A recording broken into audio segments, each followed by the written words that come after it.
Yes, you can. A podcast for high achievers. Hi, I'm Tammy North. I'm the owner of the Genuine Driven Women brand of businesses. The goal of this podcast is to help you become the best that you can be. Don't ever doubt the power you have to make the world a better place.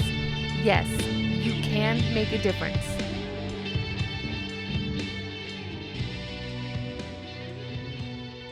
I want to start with a strong statement today. As long as you hide your gifts, as long as you play small, and as long as you waste time judging others who do share their gifts, and as long as you stay in your safe, comfortable space, you are choosing to be mediocre. There's really no other way to look at it. And if you're satisfied with that, then perfect. Have you ever heard somebody say, my boss is kind of annoying, but my job's not hard. It really doesn't stimulate me, but whatever. It pays the bills. I mean, at least I get to wear jeans to work. Have you ever said something like that in the past? Are you in this kind of job now? Do you see everybody else around you getting promoted and moving around to different positions, companies, having a multitude of experiences while you stay in your same job forever? Sure, it's comfortable and you've become quite the expert at your little piece of the world, but be honest and let me ask you one question. When people discuss high performers in your company, do they ever mention you? Or is it that energetic kid fresh out of grad school with all their bright ideas and their can-do attitude? You watch them with a judging eye. You think they have a lot to learn. They haven't had your years of experience. Eventually, they're going to burn out and crash. You've seen it a million times. And then they start producing that whiz-bang spreadsheet, or they demonstrate some new software-as-a-service integration. And then you find out they're a data science expert. And they're well-versed in the nuances between R and Python programming languages, and they can talk analytics with the best of them. And then you start feeling a little bit concerned. They're talking about automating things that you've been doing manually for years. What do they think they're doing? You've heard me say that if you want to succeed, if you want to get promoted, if you want to achieve your goals, and if you want to make your biggest dreams come true, then you need to develop a world-class mindset. And then you need to commit to living up to that decision every day of your life. You'll find that when you take the actions to be world-class, that you will accomplish more than you ever believed you could. You will live deeper than you ever imagined, and you will experience life to its fullest. You'll do all of this while living a life that is actually easier than the life you've been living to this point. Trust me, if I explain the life I'm living today in comparison to the life I was living when I was a 27-year-old single mom of a 3-year-old, I think you'd see what I mean. And I'm not just talking about the obvious differences either. I'm talking about the things that we don't really think about when we think we're taking the easy way out or we're settling compared to a more intentional approach. I can give you some examples. For instance, think about when you decide, I'm just going to sit here and watch Netflix for the next 4 hours. But if you would just take about 30 minutes of that 4 hours and do some sort of a routine to prepare yourself for tomorrow, then imagine how much easier your tomorrow would go. And technically, you would still get to watch Netflix. So, it's just making a few small decisions that move you in the right direction that can make a much bigger difference than I think you can imagine. Think about the days and compare when you have it all together and you feel very productive to the days when everything goes wrong. I mean, granted, sometimes things just go wrong. You get a flat tire, there's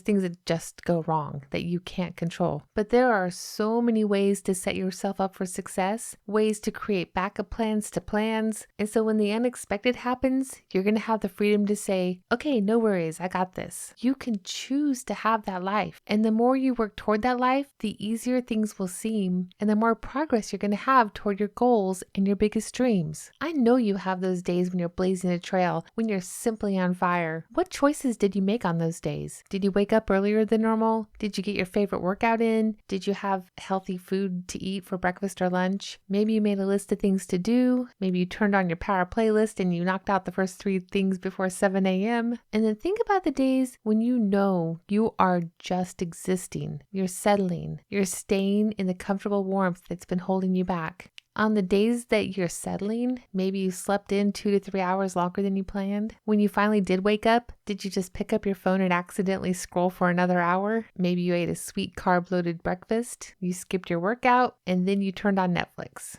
But in between episodes, you found time to go to the kitchen to make another sweet snack. And in that time, you may have had to scoot all the dirty dishes over to the side so you can find some more easy to eat carbs. Okay, so how do you feel on days like this? Seriously, think of those 2 days. And I know we've all had days on both sides. I know sometimes you feel like you don't have a choice, like this is the best you can do. I know I've been there. I've had some really hard days in my life where I honestly did not know how everything was ever going to be okay. Why do you think I can describe it so clearly? I just want to talk to you about the alternative. What if you did make a different choice? What if you could get out of bed an hour earlier and then execute a morning routine that makes you feel powerful and ready to take on the world? What if you gained control over your desire to scroll social media for too long or binge on Netflix? What if you could control the urge to eat empty snacks? Could you picture the potential you?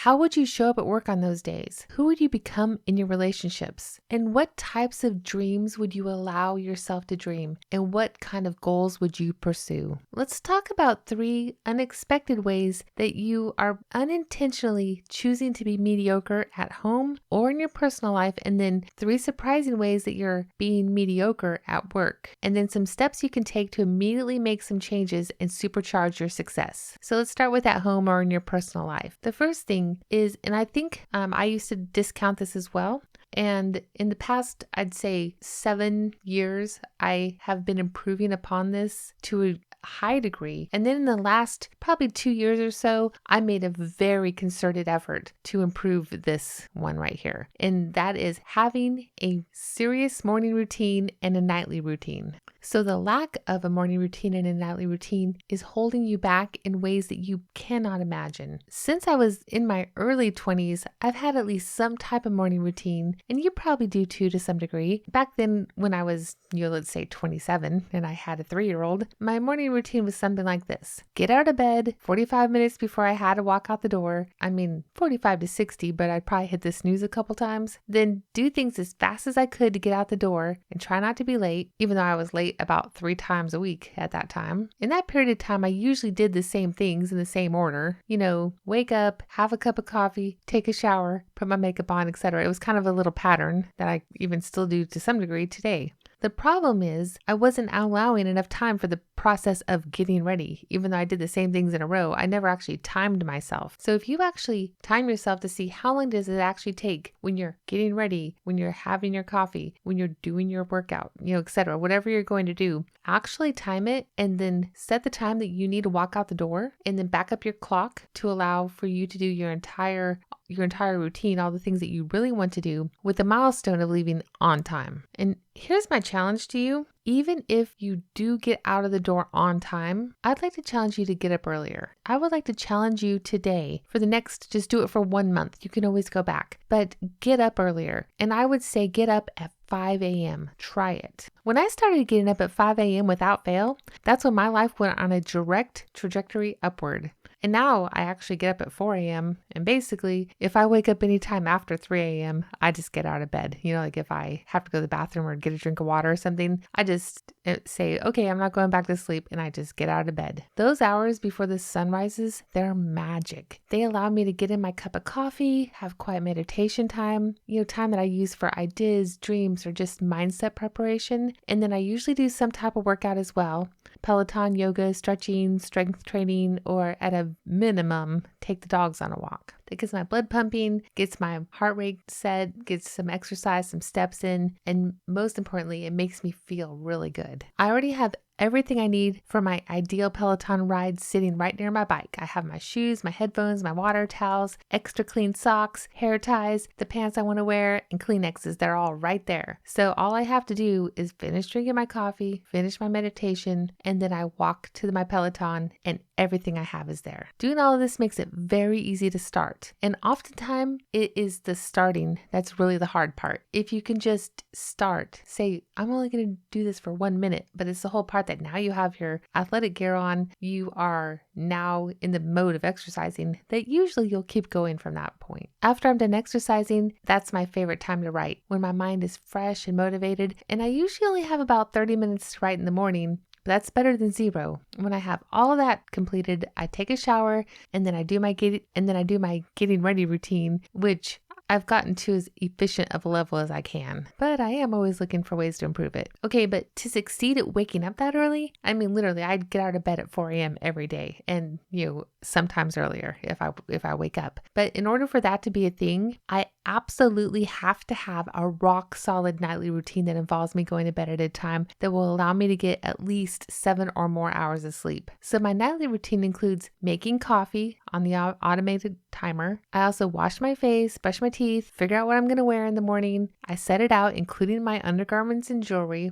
I pack my work bag, including my snacks and drinks. And then if I plan on taking a lunch, I pack that as well and put it in the refrigerator. I put the suit jacket I'm going to wear and my work bag in my car before I even go to sleep. And then in the morning, all I have to remember are my keys, coffee, and phone. Easy peasy. So then you can see when I wake up, I can just start that other routine I already discussed, take my shower, get my makeup on, and walk out the door. It's actually plenty of time to do that. So I highly recommend that. So I recommend that you just try it. Give yourself a good amount of time. I'd say 3 weeks or a month, and write down a morning and night routine that you can follow and then stick to it for that long. And if you really hate it, you can always go back. But give yourself just for 1 month, give yourself the goal of doing it every day, including Saturdays and Sundays. Come up with some routine that you can follow on Saturdays and Sundays. You can adjust it a little if you like, but my adjustment for Saturdays and Sundays is I let myself sleep till 6 a.m. However, I do set an alarm for 6 a.m. on weekends, but I usually wake up before that just because I'm used to waking up earlier. So it's no big deal. Okay, another thing that is keeping you mediocre in your life, at home, in your personal life, is allowing people who drain your energy, or even people who are toxic, to linger and completely pull you down. And in this talk, I really want to focus on just the people who drain your energy, because I think that when you have somebody really toxic in your life, most often, if you're a high achiever, you've already identified that and taken some steps to at least minimize it or deal with it. But it's really the people there's certain people in your life who might drain your energy or cause some amount of emotional strain. And it might not be all the way to toxic, but maybe there's a spectrum there. And if you let even the energy drainers in for too long, they will keep you down. There might be some ways to deal with them.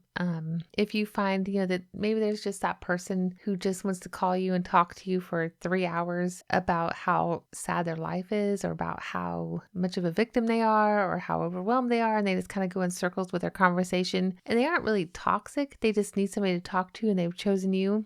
That's fine. But some things you can do is set some boundaries with them and then stick to the boundaries you set. And you don't have to literally declare to them that you're setting a boundary. Whenever I do find that in relationships, especially relationships that start to overwhelm your own life in ways that you do not desire, is set a boundary. And so when you do, it could be something like that you're only going to allow yourself to talk to them for 1 hour a week. Or if they call, you're going to answer, but you're only going to talk to them for 30 minutes, and then you're going to have a pre-prepared way to get off the phone. Or maybe you're not going to talk to them at all. That is always a choice. Or you're going to talk to them until they start their victim or whatever kind of draining conversation. So, I mean, you see what I'm saying? You decide for yourself what the boundaries are that you need to set, but then go ahead, get them clear in your mind, and then stick to them.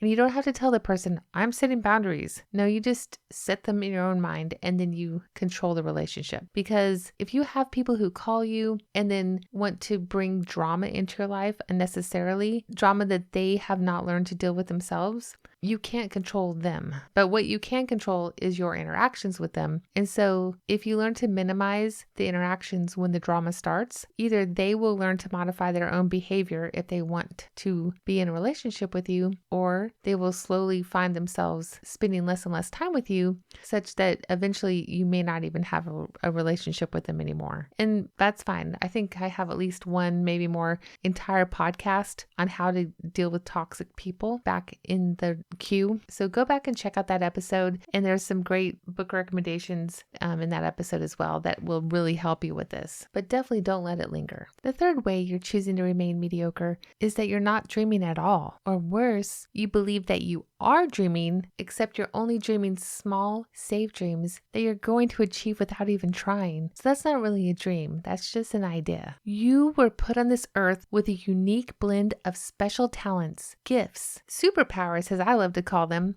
and you were meant to do something with those gifts. If this were not the case, then why would only you have this combined skill set. I can't tell you what to do or exactly how to make your impact, but I can tell you that you do have an impact you were meant to impart on this world. And once you start moving in the direction of that greater purpose, the universe is going to align in your favor. And when things go right, they're going to go very right. But as long as you hide your gifts, as long as you play small, and as long as you judge others for sharing their gifts, and as long as you stay in your safe, quiet space, you are choosing to be mediocre. It does not have to be this way. Try this instead. Take time to be honest with yourself about what you really want in life. What are your special gifts? I know there's something that you've thought about which would really make a difference in somebody's life, something that you are perfectly suited to make a reality. What is it? Can you help somebody else smile? Can you help them through a challenge? Teach them something new? Mentor them? Can you solve hard math or science problems and make a difference through engineering or biological research? Can you write code? I mean, software is the key to almost everything right now, that and data science. Do you feel a desire to serve your country?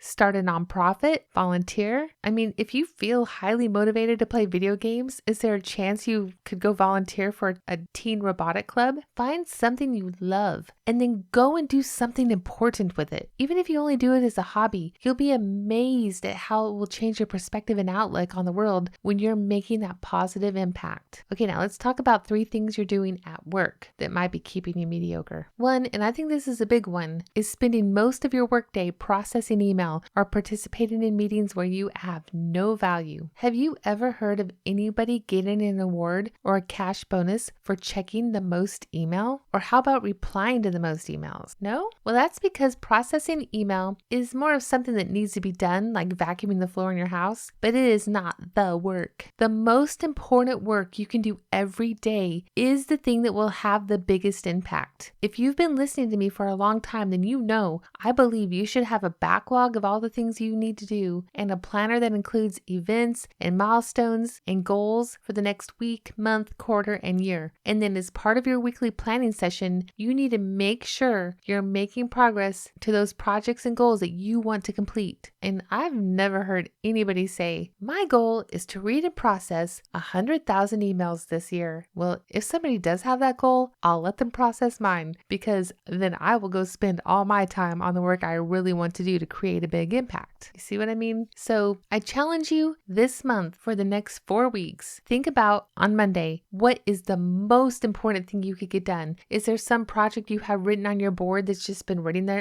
there and the marker board is fading because it's been written there so long but nothing has happened? What can you do this week to make that project move forward? What about the goals that you wrote in your planner, whether it was 2 months ago or at the beginning of 2020? Have you taken any action toward those goals at all? 2021 is coming. It's not too late to make your 2020 dreams come true in spite of COVID. Okay, the second thing I think that might be holding you back at work is that you believe your current 9-to-5 job is the best job you could get, or else maybe you're staying in a job that you haven't admitted to yourself is actually draining the life out of you. So what could you do instead? One is, even though you drag yourself into work every day, is there any other position or type of work that you would rather be doing? Have you done any research about how to make that happen? Have you freshened up your resume? Have you actually applied for any new positions? You were not born to sit in a cubicle and to dread most of your waking hours. If the work you're doing every day doesn't give you some sort of satisfaction, some sort of feeling that you are creating a bigger impact, if you don't understand how you fit into the machine, if you hate the people you work with, if you any of these things, if your boss is a tyrant, if there is no potential for you to grow in any way, responsibility, education, I mean, maybe money, but to me, money is not the most important thing. The most important thing is really, to me, is making an impact. So you'll have to think about, to you, what is the most important thing. And if you can't grow in the way you desire to grow, then it's time to consider and start looking. And if you're not looking, then you are choosing to be mediocre. So this week,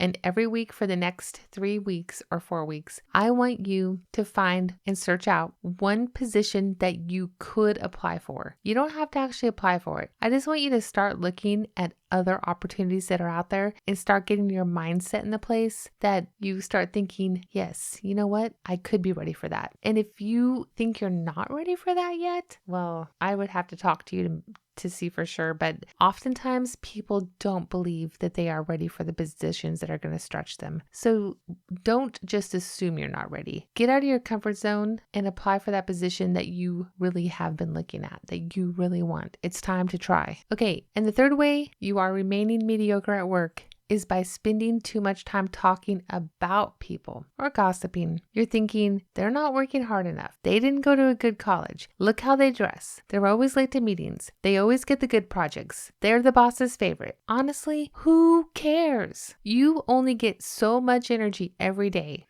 Why would you want to waste it on somebody else that you apparently have so many judgmental opinions about? Think of everything you could accomplish to improve yourself or to make that big impact if you would spend less time worrying about other people and more time worrying about what you can do to improve yourself or make the world a better place. Try this instead. Notice when you are gossiping and catch yourself. And the more you do, the less you'll gossip. Start politely changing the subject when other people gossip around you, and you might even create a positive ripple, which might eradicate gossip in the world.